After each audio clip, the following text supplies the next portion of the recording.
বাংলা সাহিত্য জগতে সর্বশ্রেষ্ঠ বলে যদি কেউ থেকে থাকেন তাহলে সেটা অবশ্যই আমাদের সকলের প্রিয় রবীন্দ্রনাথ ঠাকুর। নোবেল পুরস্কার প্রাপ্ত প্রথম বাঙালি। রবীন্দ্রনাথ ঠাকুর 2000-এরও বেশি গান রচনা করেছিলেন। তার লেখা অসাধারণ সব কবিতা ও গান আজও প্রত্যেকটা বাঙালির মনকে সমানভাবে কাড়ে। রবীন্দ্রনাথ ঠাকুরের রচনা গীতাঞ্জলি এবং জীবনস্মৃতি আজও বাঙালির মনে চিরস্মরণীয়। রবীন্দ্রনাথ ঠাকুর ছিলেন বাঙালি কবি, নাট্যকার, গল্পকার, চিত্রকার, অভিনেতা, দার্শনিক ও ছোট গল্পকার। রবীন্দ্রনাথ ঠাকুরকে কবিগুরু, বিশ্বকবি বিভিন্ন নামে ভূষিত করা হয়। 1913 সালে গীতাঞ্জলি কাব্যগ্রন্থের ইংরেজি অনুবাদ করার জন্য তিনি সাহিত্যে নোবেল পুরস্কার লাভ করেন।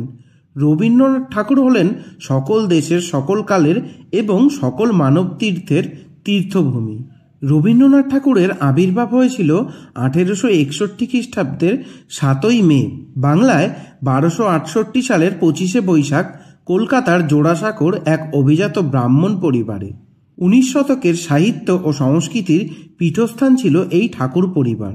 রবীন্দ্রনাথ ঠাকুরের পিতার নাম মহর্ষি দেবেন্দ্রনাথ ঠাকুর, মাতা সারদা দেবী। তিনি ছিলেন একজন স্নেহময়ী মহিলা। রবীন্দ্রনাথের পিতামহের নাম প্রিন্স দ্বারকানাথ ঠাকুর। তিনি একজন বিত্তশালী জমিদারও ছিলেন। ঠাকুর পরিবারের শিক্ষা দীক্ষা, মার্জিত সাংস্কৃতিক চেতনা ও পিতার আলোকিত ধর্মবিশ্বাস কবির মধ্যেও প্রভাব পড়েছিল।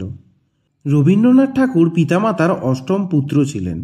রবীন্দ্রনাথের প্রায় 14 বছর বয়সকালেই তার মাতা সারদা দেবীর মৃত্যু হয়।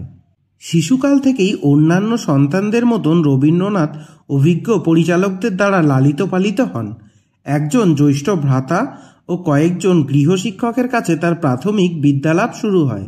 বিভিন্ন স্কুলেও পড়েন কিছুদিন, কিন্তু স্কুলের বাঁধাধরা নিয়ম ও আবহাওয়া তার মনের মতো না হওয়ায় বাড়িতেই পড়াশোনার ব্যবস্থা করা হয়। বাড়িতেই বিশ্ববিদ্যালয়ের সকল দুয়ার তার সামনে উন্মুক্ত হয়ে যায়। শৈশবে রবীন্দ্রনাথ কলকাতার ওরিয়েন্টাল সেমিনারি, বেঙ্গল একাডেমি ও সেন্ট জেভিয়ার্সের মতন স্কুলে কিছুদিন পড়াশোনাও করেছিলেন, কিন্তু বিদ্যালয়ে শিক্ষার অনাগ্রহী হওয়ায় বাড়িতেই গৃহশিক্ষক রেখে তার শিক্ষার ব্যবস্থা করা হয়েছিল। ছোটবেলায় জোড়াসাঁকোর বাড়িতে অথবা বোলপুর ও পানিহাটির বাগান বাড়িতে প্রাকৃতিক পরিবেশের মধ্যে ঘুরে বেড়াতে বেশি স্বচ্ছন্দ বোধ করতেন রবীন্দ্রনাথ ঠাকুর। 1873 সালে 11 বছর বয়সে রবীন্দ্রনাথের উপনয়ন অনুষ্ঠিত হয়। এরপর তিনি কয়েক মাসের জন্য পিতার সঙ্গে দেশ ভ্রমণে বের হন। প্রথমে তারা আসেন শান্তিনিকেতনে, এরপর পাঞ্জাবের অমৃতসরে কিছুকাল কাটিয়ে শিখদের উপাসনা পদ্ধতি পরিদর্শন করেন। শেষে পুত্রকে নিয়ে দেবেন্দ্রনাথ যান পাঞ্জাবেরই ডালহৌসি শৈল শহরের নিকট বকরেটায়। এখানকার বকরোটা বাংলোয় বসে রবীন্দ্রনাথ পিতার কাছ থেকে সংস্কৃত ব্যাকরণ, ইংরেজি, জ্যোতির্বিজ্ঞান, সাধারণ বিজ্ঞান ও ইতিহাসের নিয়মিত পাঠ নিতে শুরু করেন। অল্প বয়স থেকেই রবীন্দ্রনাথের কবি প্রতিভার উন্মেষ হয়। কিশোরকাল থেকেই শুরু করেন কাব্যচর্চা। মাত্র 13 বছর বয়সেই তার প্রথম কবিতা ছাপা হয় তত্ত্ববোধিনী পত্রিকায়। 1878 সালে তিনি পড়াশোনার জন্য বিলেত অর্থাৎ লন্ডনে যান। তিনি ব্যারিস্টার হবেন এই অভিপ্রায়ে তাকে লন্ডনে পাঠানো হয়, কিন্তু সেখানে স্বল্পকাল অবস্থানের পরে তিনি পাশ্চাত্য জীবনধারণ, সেখানকার সাহিত্য সংস্কৃতির খবর ও পাশ্চাত্য সঙ্গীতের চর্চা নিয়েই তিনি কলকাতায় ফিরে আসেন। বড় ভাই জ্যোতিরিন্দ্রনাথের প্রেরণায় এবার কবির প্রাণে এলো গানের জোয়ার। রচনা করলেন অনবদ্য গীতিনাট্য বাল্মীকি প্রতিভা। 1878 খ্রিস্টাব্দে তার প্রথম বই কবি কাহিনী প্রকাশিত হয়।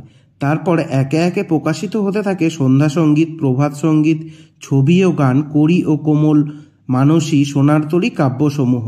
তারপর বের হলো চিত্রা, চৈতালি, কণিকা, কল্পনা, কথা ও কাহিনী।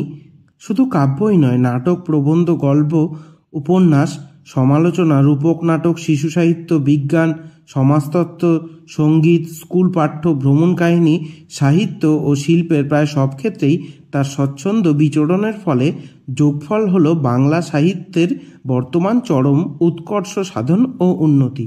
তিনি প্রায় 2000-এর মতন ছবিও এঁকেছেন। 1915 খ্রিস্টাব্দে ব্রিটিশ রাজ কবিগুরুকে নাইট উপাধিতে ভূষিত করেন। 1919 খ্রিস্টাব্দে জালিয়ানওয়ালাবাগে নিরস্ত্র ভারতীয়দের ব্রিটিশ সৈন্যরা নির্মমভাবে হত্যা করলে তার প্রতিবাদে তিনি ওই উপাধি পরিত্যাগ করেন। রবীন্দ্রনাথ ইউরোপ, আমেরিকা, চীন, জাপান, রাশিয়া প্রভৃতি দেশে ভ্রমণ করেন এবং এইসব দেশে বহু বক্তৃতা ও রচনা পাঠ করেন। পৃথিবীর প্রায় প্রতিটি ভাষাতেই তার রচনা প্রকাশিত হয়েছে। বিশ্বের সকল দেশের বিদগ্ধ মানুষ, কবি, লেখক, বুদ্ধিজীবীরা তাকে মনীষী হিসেবে শ্রদ্ধা করেন। ভারতী পত্রিকায় 1877 সালে মাত্র 16 বছর বয়সে রবীন্দ্রনাথ কয়েকটা গুরুত্বপূর্ণ রচনা প্রকাশ করেন। সেগুলি ছিল ভানুসিংহ ঠাকুরের পদাবলী, মেঘনাদবধ কাব্যের সমালোচনা আর ভিখারিণী ও করুণা নামে দুটি সুন্দর ছোট গল্প।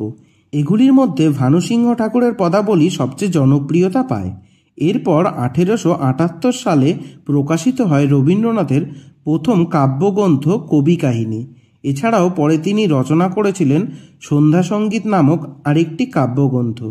নির্ঝরের স্বপ্নভঙ্গ নামে লেখা তার সেই বিখ্যাত কবিতাও এই কাব্যগ্রন্থেরই অন্তর্গত ছিল। ইংল্যান্ড থেকে দেশে ফিরে আসার পর অবশেষে 1883 সালের 9 ডিসেম্বর রবীন্দ্রনাথের বিয়ে হয় বেণীমাধব রায়চৌধুরী নামে ঠাকুরবাড়ির এক অধস্তন কর্মচারীর কন্যা ভবতারিণীর সঙ্গে। বিয়ের সময় ভবতারিণীর নামকরণ পুনরায় রাখা হয়, নাম পাল্টে রাখা হয় মৃণালিনী দেবী। 1901 খ্রিস্টাব্দে রবীন্দ্রনাথ শান্তিনিকেতনে একটি আদর্শ বিশ্ববিদ্যালয় স্থাপন করেন। দেশি বিদেশি বহু জ্ঞানী ও গুণী ব্যক্তি এখানে শিক্ষকতা করতেন। আজ তা বিশ্বভারতী বিশ্ববিদ্যালয় নামে খ্যাত। তার রচিত দুটি সঙ্গীত জনগণ মন অধিনায়ক জয় হে এবং আমার সোনার বাংলা যথাক্রমে ভারতের এবং বাংলাদেশের জাতীয় সঙ্গীত রূপে গৃহীত ও সমাদৃত। রবীন্দ্রনাথ তার জমিদারি পরিচালনার জন্য দীর্ঘদিন বাংলাদেশের কুষ্টিয়ার শিলাইদহে কাটিয়েছেন। তার সোনার তরী কাব্যগ্রন্থ এবং বহু ছোট গল্পের রচনার পটভূমি এই জায়গাতেই।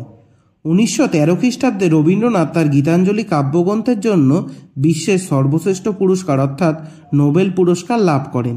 তিনি নোবেল পুরস্কার প্রাপ্ত প্রথম ভারতীয় এবং এশিয়াবাসী। জীবনের শেষ 4 বছর ছিল তার ধারাবাহিক শারীরিক অসুস্থতার সময়। এই সময়ের মধ্যে 2 বার অত্যন্ত অসুস্থ অবস্থায় শয্যাশায়ী থাকতে হয়েছিল তাকে। 1937 সালে একবার অচৈতন্য হয়ে গিয়েছিল। সেবার সেরে উঠলেও 1940 সালে অসুস্থ হওয়ার পর তিনি আর সেরে উঠতে পারেননি। এই সময় রচিত রবীন্দ্রনাথের কবিতাগুলি ছিল মৃত্যু চেতনাকে কেন্দ্র করে। দীর্ঘ রোগভোগের পর 1941 সালে জোড়াসাঁকোর বাসভবনেই শেষ নিঃশ্বাস ত্যাগ করেন রবীন্দ্রনাথ ঠাকুর। 1941 খ্রিস্টাব্দের 7ই আগস্ট বিশ্বকবি রবীন্দ্রনাথ ঠাকুরের মৃত্যু হয়।